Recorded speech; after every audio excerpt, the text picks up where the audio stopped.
డీలిమిటేషన్ను ముక్తకంఠంతో వ్యతిరేకించిన దక్షిణాది రాష్ట్రాలు జనాభా ప్రాతిపదికన చేపట్టే పునర్విభజనను ఒప్పుకోబోమన్న సీఎం రేవంత్ రెడ్డి, అభివృద్ధిలో ముందున్న రాష్ట్రాలకు నష్టం తప్పదన్న కేటీఆర్.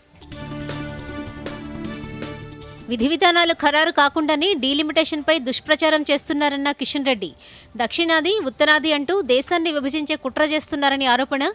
హైదరాబాద్ వేదికగా డీలిమిటేషన్పై రెండో సమావేశం నిర్వహిస్తామన్న TPCC chief.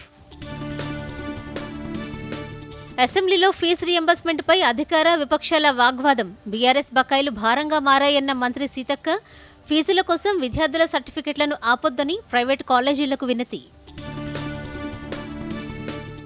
Online games betting యాప్స్పై కేంద్రం కొరడా. 357 వెబ్సైట్లను బ్లాక్ చేసిన డీజేజీఐ, 122 కోట్ల రూపాయల జప్తు.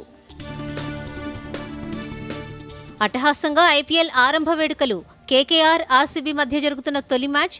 టాస్ గెలిచి ఫీల్డింగ్ ఎంచుకున్న ఆర్సీబీ.